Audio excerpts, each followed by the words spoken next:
It's the middle of the night on a frozen plain. The wind is screaming across open ground, and there isn't a tree, a wall, or a cave in sight. Just snow, darkness, and 40 degrees below zero. This is the kind of cold that doesn't make you uncomfortable. It hunts you. Exposed skin starts to die in minutes.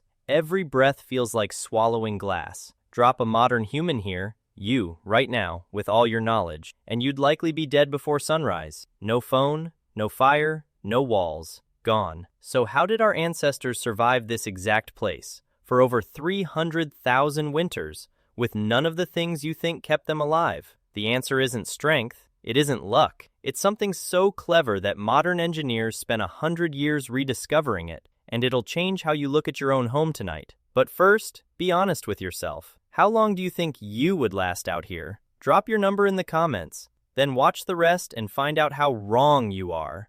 People picture cold. This was something else entirely. We're not talking about the chill you feel walking to your car. On the Ice Age steppe, temperatures hit 40 below. Cold so extreme that wind alone could kill a healthy adult in a single night.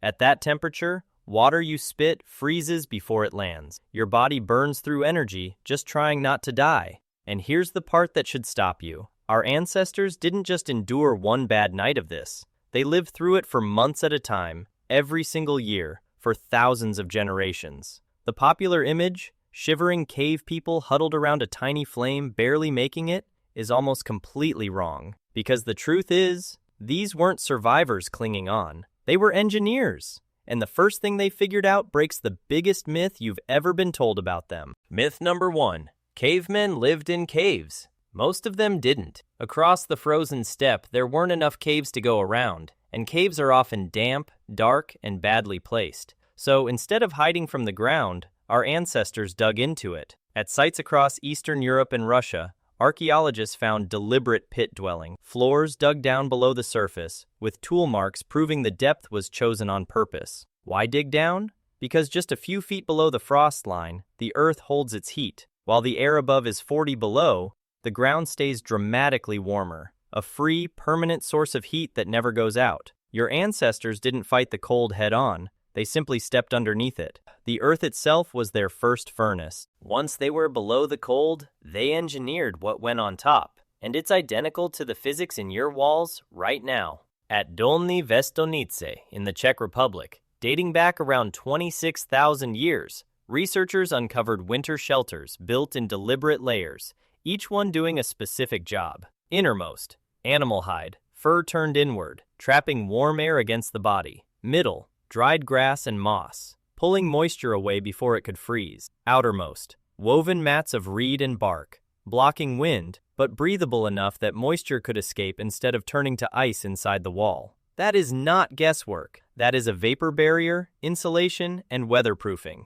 The exact 3-layer logic of modern construction. The materials were hide, moss, and bark. The physics were identical, 26,000 years early.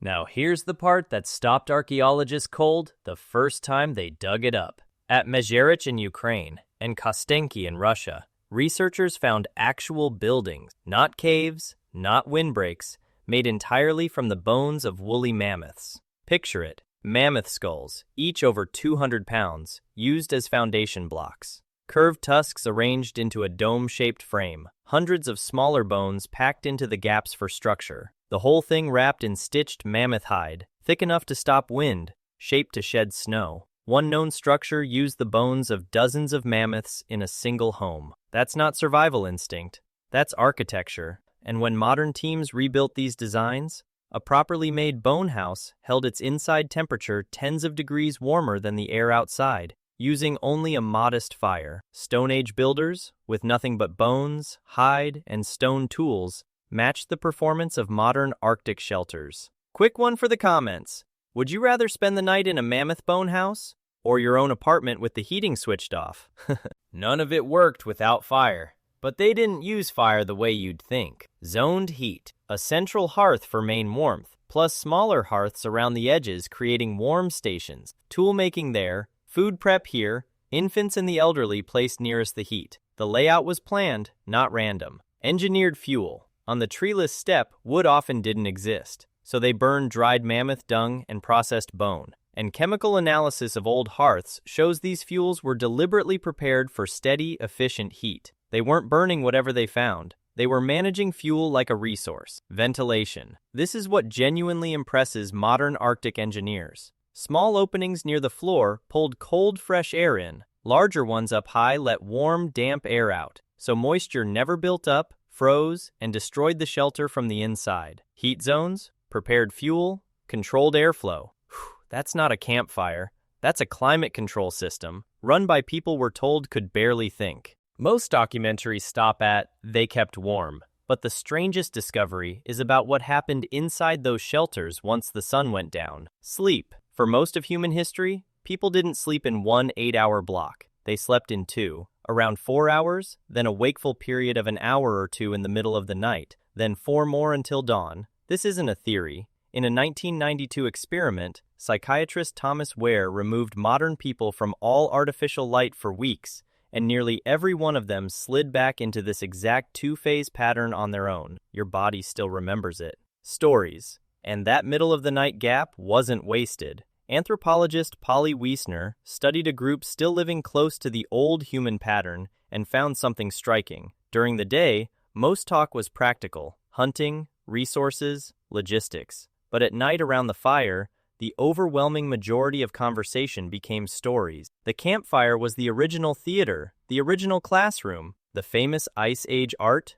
the carved figurines, the painted walls, much of it was made during these long, frozen, confined winters. The art that defined our species wasn't born in summer sunshine. It was made by firelight, in bone houses, while the world outside was locked in ice. Surviving -40 degrees wasn't a moment of bravery. It was months of preparation. Construction calendar. Building a mammoth-bone house took weeks of work by 8 to 10 adults, which means it had to start in late summer, long before the cold arrived. Toolware analysis confirms it. These people ran seasonal calendars in their heads. Frozen storage. In permafrost regions, underground chambers connected to shelters by short tunnels acted as natural freezers, keeping meat frozen and reachable all winter, even through the worst storms. Composite clothing. Layered hides, each animal chosen for a property. Inner layer to trap warm air, outer layer to shed wind and snow. The exact logic of a modern winter jacket,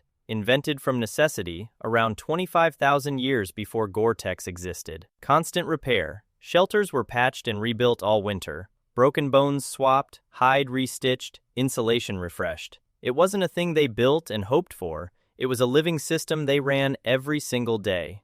This is the opposite of primitive. This is logistics. Here's the twist that ties it all together. When the Ice Age ended and the world warmed, this entire body of knowledge was abandoned, not lost to disaster, just slowly made unnecessary. And then, thousands of years later, modern engineers studying these ruins were stunned. Military Arctic survival programs and disaster relief organizations have since adapted shelter techniques drawn straight from these ancient designs. Sit with that. We lost the knowledge. We spent a century rediscovering it with modern science and computers, and found out our ancestors had already solved it perfectly, with bones and stone tools and the refusal to die. You're not broken, you're prehistoric. So the next time the cold comes and you reach for the thermostat without even thinking, stop for 1 second. That warm room you're sitting in isn't normal. For 300,000 years, warmth wasn't a setting on a wall. It was weeks of planning, months of labor,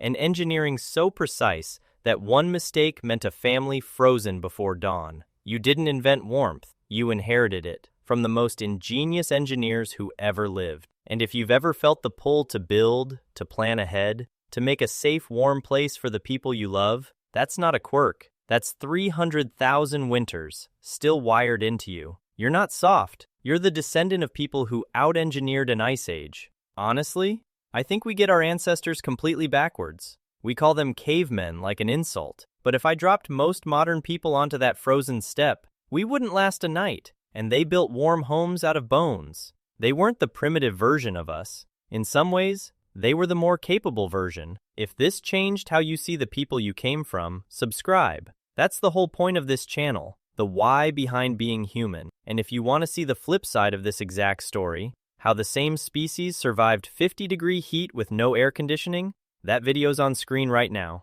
Go watch it. Because surviving the cold was one thing, but what did these people do when one of their own died in the middle of winter, with the ground frozen solid? That's a darker story than you'd expect, and it's next.